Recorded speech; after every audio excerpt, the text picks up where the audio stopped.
Dimas mulai gelisah. Ia sering terbangun tengah malam sambil menangis.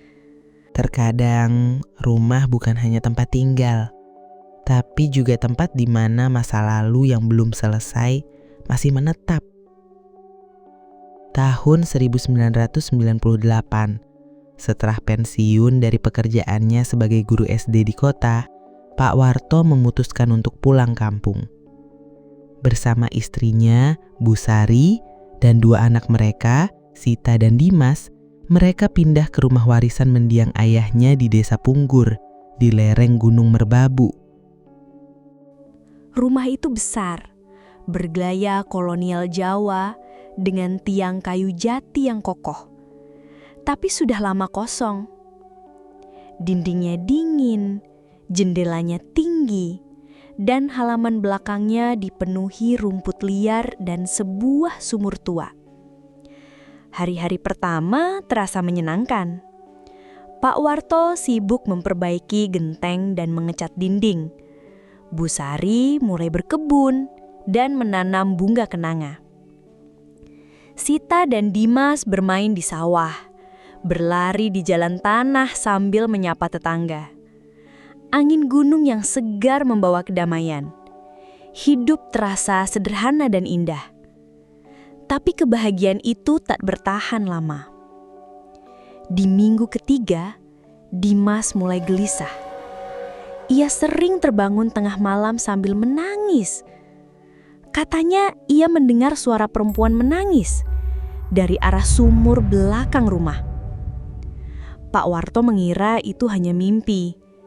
Tapi Bu Sari mulai merasa tidak tenang. Tak hanya Dimas, Sita pun mulai mengalami hal aneh. Setiap malam, ia mimpi tentang seorang wanita berbaju putih, wajahnya kabur, berdiri di tepi sumur sambil berbisik lirih, "Tolong aku."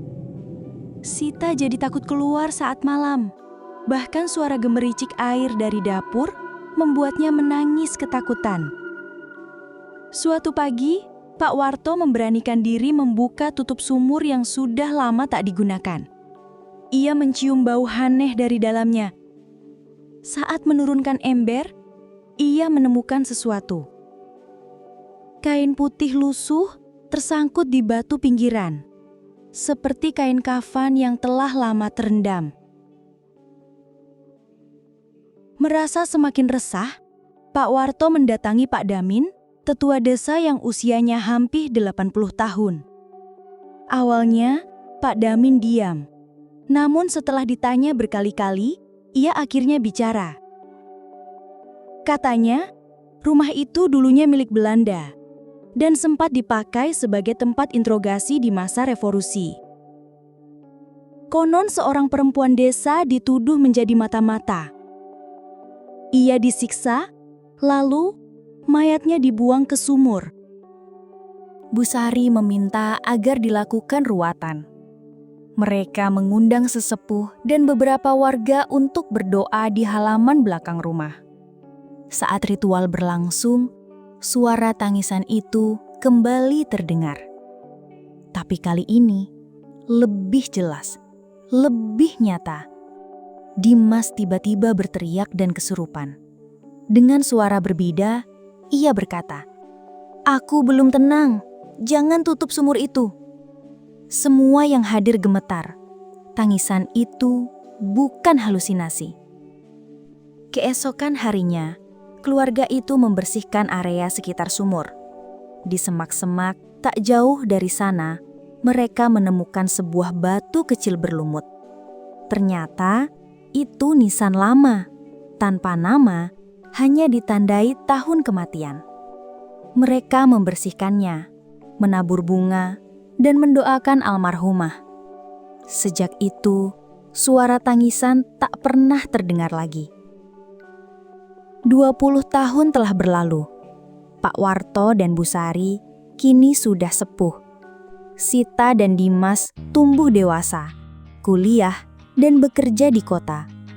Namun, setiap lebaran, mereka pulang ke rumah tua itu. Rumah yang menyimpan misteri, tapi juga cinta, doa, dan kenangan. Rumah ini pernah menangis, tapi kini ia telah memaafkan. Dan mereka yang tinggal di dalamnya tak lagi merasa takut, tapi belajar untuk menghormati. Kalau kamu suka cerita seperti ini, jangan lupa like, komen, dan subscribe.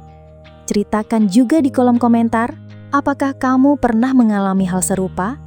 Sampai jumpa di kisah misteri berikutnya, hanya di channel Cermin Kehidupan.